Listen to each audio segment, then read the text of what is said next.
Hello, everyone. This is Professor Nameless Kitsune, and today I'm going to talk about what is really wrong with our world. So, 2025 just passed a little bit over a week ago, and now we're in 2026. A lot has happened since the new year, and it can be very overwhelming to all of us to try to process whatever is going on in this world. We got the US invasion of Venezuela. We got the pending US invasion of Iran, of Greenland. China just had a major military exercise 2 weeks ago, right before the new year. Oil stock is up. I bought some stock in a certain oil company, and I think I have made a lot of money. So what is going on right now? It seems like there's a lot of mess. There's a lot of chaos. There's a lot of unknown to us. And it's quite impossible for regular people like us to figure out exactly what are the facts and what are the fakes. There are so little facts, but so much fake news out there. And rather than trying to hunt down the facts and doom scroll and Google search for 10 hours, I'm not going to explain to you today what I think, about Venezuela. I made a video about that last week. You can take a look at that. With Iran and Greenland, Trump says a lot of things. He does things a lot differently than he says. So I'm not going to touch on those issues specifically. I am going to talk about the underlying fundamental disease that is plaguing this world. Because I think all the chaos with Venezuela, all the chaos with Venezuela, Iran, Greenland, all of it are mere symptoms of a more serious, deeper disease that is plaguing our world. Symptoms are on the surface. You are coughing, you have a fever, you have a rash on your hand. I don't know. Those are symptoms. They tell you something is wrong inside of your body. But they don't really tell you what exactly the disease is, because so many diseases can share the same symptoms, right? Whether you have COVID, flu, or just a common cold, the symptoms are similar. But when you actually do the painful nose swab test, the doctors can tell you actually whether it's COVID, flu, or the common cold. So let me play doctor for a second, and let's analyze what is wrong. Let's do a nose swab test to see what is exactly causing all of these symptoms that we're seeing today.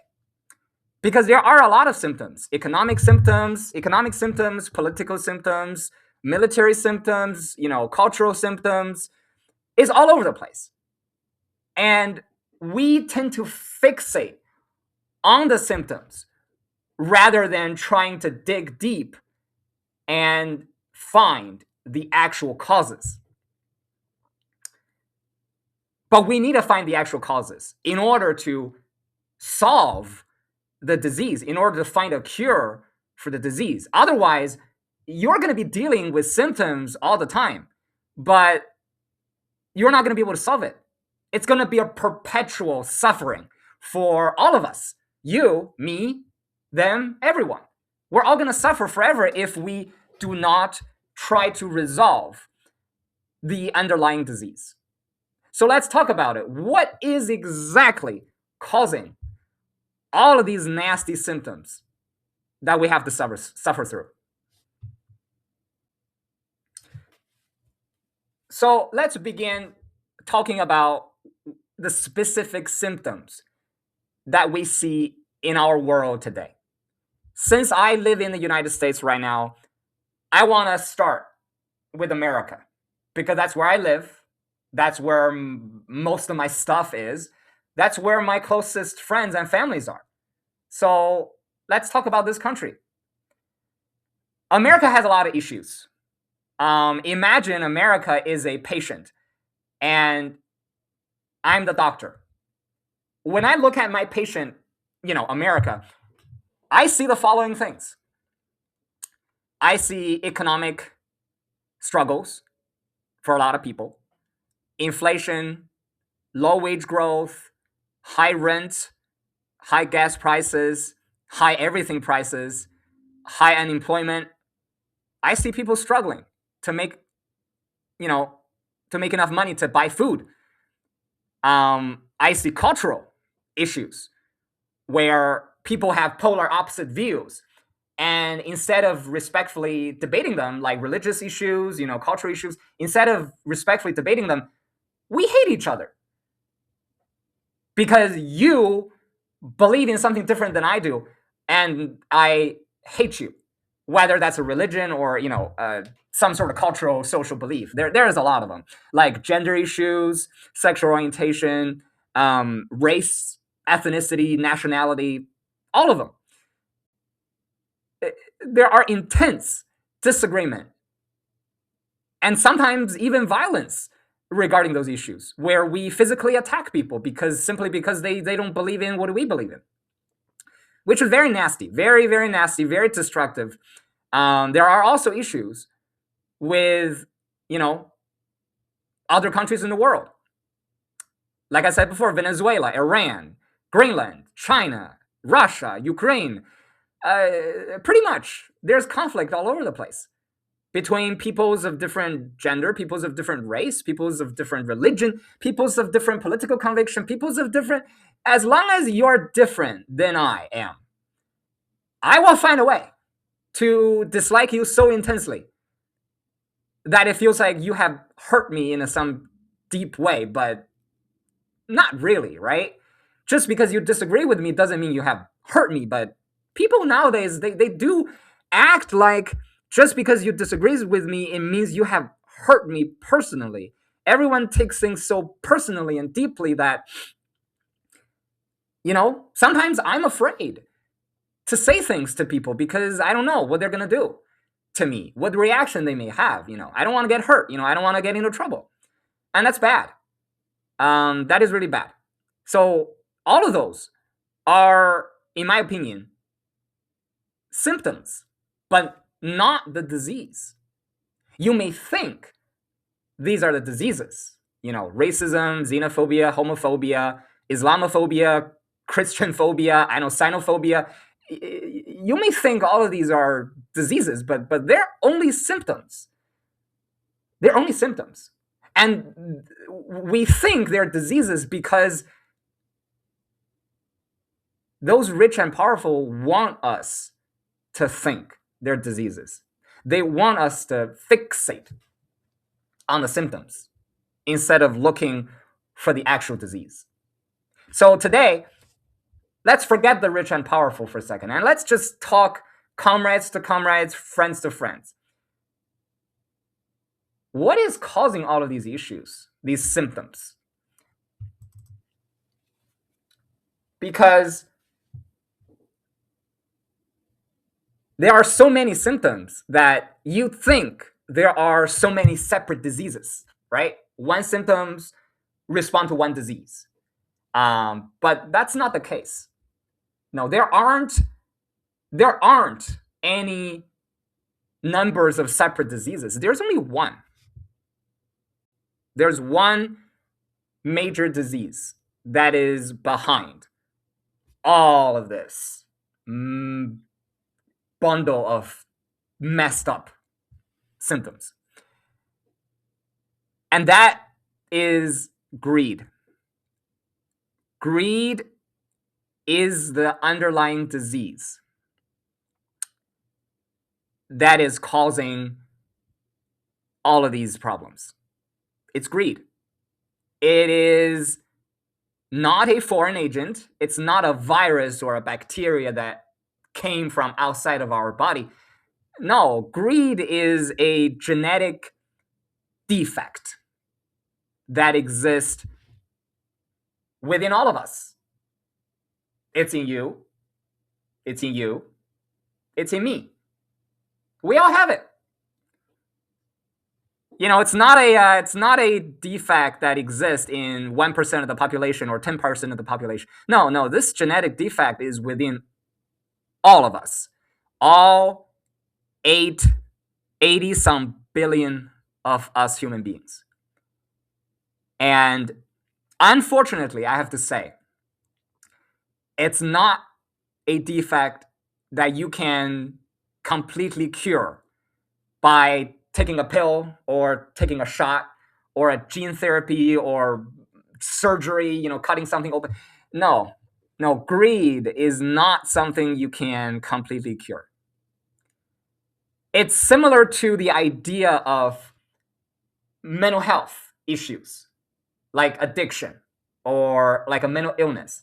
It's similar to that in the sense that, I have some anxiety problems. I also have some depression problems. And, I have, through years of therapy and treatment, I have learned the tough lesson that no matter how hard I try, there is no way to completely get rid of my anxiety or completely get rid of my depression. There's no way. No. As much as I want to. I want to get rid of my mental health issues, but that's not possible. Same thing with greed.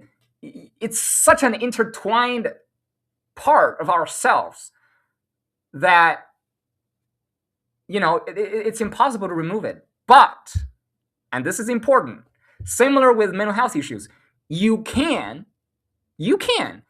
manage it so that it doesn't spiral out of control, and so that you can live a normal, functioning, and happy life. It's something you have to live with, right? But it doesn't have to ruin your life. Throughout the years of my mental health treatment, I've learned, lessons and, coping tools to help me when I am having a anxiety episode or a depression episode, so as much as I'm still struggling with it, I am able to make videos like this as part of my normal life, right? I'm able to do things that I enjoy. I'm able to take a shower, eating, cooking, washing dishes, washing laundry, stuff like that. Yeah. And I believe for greed, you can do it too. We can do this with greed as well. We can find ways to manage and press down the greed so while it exists, it doesn't have too much of a negative impact on our daily lives. See, the main issue with greed in our American society today is that a lot of us don't even recognize that disease is a problem. We don't recognize that disease is bad, that greed is bad. We don't see that. Not anymore. For much of human history, we used to do a pretty good job at pretending, greed is bad. But at some point in our American history, we just stopped pretending. I think it all happened during the Cold War when we desperately tried to find a way to counter the socialist and the communist narrative. And that's when it all started. Greed is good. Small government, big business, selfishness, self-centered, promoting is all about me, and me. Yeah. It's really sad that we went from JFK's don't ask what your country can do for you, ask what you can do for your country. We went from that to the 80s and 90s when we kind of just abandoned all of that and went into full selfish mode. We crushed big government and allowed big businesses to rise.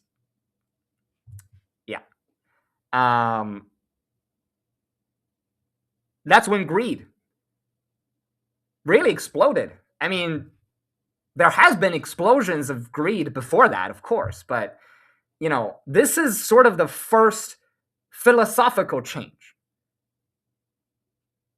Because for much of human history, like I said, we at least do a good job at pretending greed is bad. We really do a good job at that. But since the 80s and 90s, we just stopped pretending. We just openly advertise and teach people greed is good. It's not a problem. It's like if Alcoholics Anonymous start advertising drinking 10 bottles of vodka a day is good for your health. It's like that. Yeah. It's like when addicts don't recognize they have an addiction. That's what it is.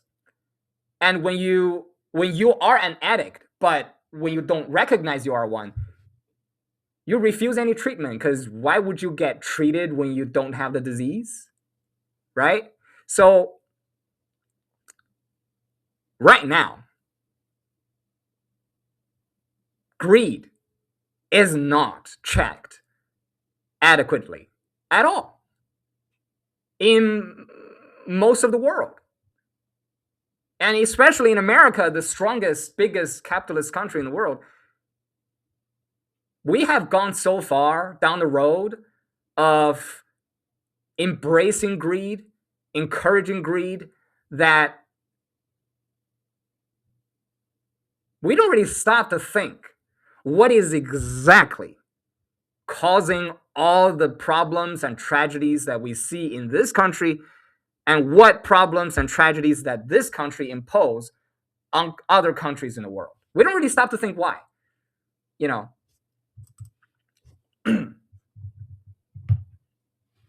And so next I'm going to explain to you the exact mechanics of how greed connects with America's specific situation. Well, my family, unfortunately, has a history of diabetes. So throughout the years, as I grew up, I learned a lot about diabetes. And it's all about sugar, really. If you don't have diabetes yet, sugar will make you have diabetes in the future. And if you already have diabetes, well, sugar will make it worse, much worse. The more sugar you eat, the more likely you're going to have it, the more likely you're going to get worse in it. And, America already have greed. There's a lot of greed in America.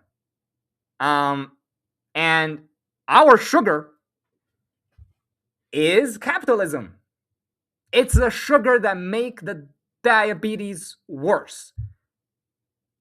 Greed is already bad, man. Greed is already bad, but capitalism makes greed so much worse. Yeah. It's like you're addicted to beer drinking, and now you start to drink whiskey and vodka? Well, sorry, your alcoholism just got worse. So much worse. Yeah. Same idea with capitalism. And with American capitalism, we actively try to further the impact of greed. We try to grow it, promote it, encourage it, advertise it. Yeah. We kind of pride ourselves on the idea that we don't control greed. We allow greed to go, fly away, And that's bad. That is bad. Because greed is bad on so many levels. You need me to give you examples? If you don't know any examples of greed being bad, I will give you examples. Example number 1.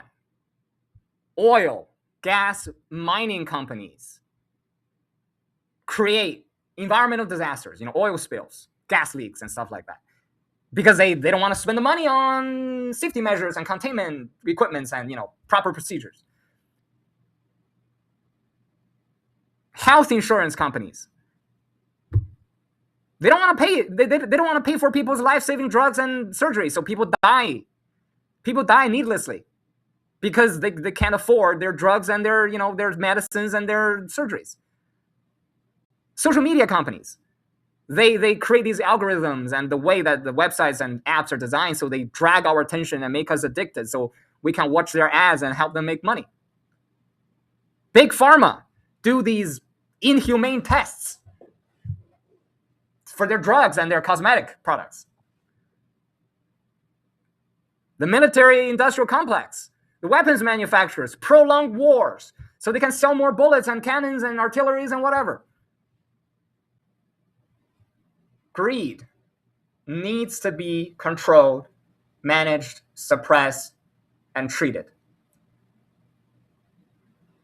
Because otherwise, humanity will probably end itself.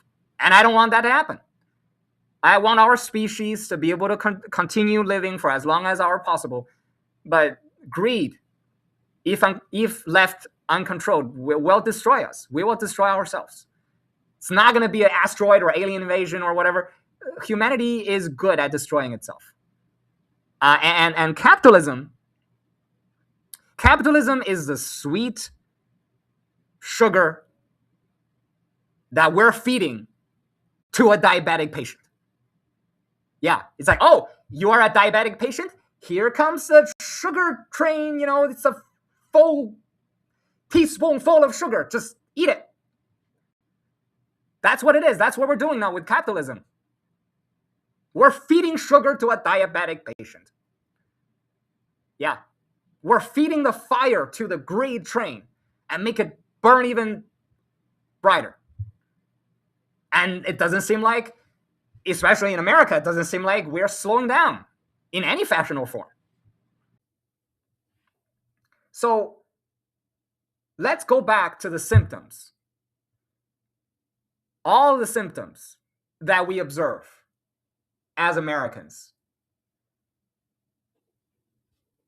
Symptoms of racism, sexism, homophobia, transphobia, xenophobia, Islamophobia, xenophobia, Russophobia, whatever you can think about, that's an issue in our society. It's just a mere surface, man. It's not fundamental at all. It's just floating on the surface like a plastic can on the surface of a poisonous lake. Yeah. And to find the real problem, we have to look under the water, go deep to the bottom. And there we find the real problem, and it's greed. And the catalyst, the thing that makes it worse, is capitalism. The thing that's enabling this issue, capitalism. So next time, when you get mad at, your enemies, are they really your enemies? Are you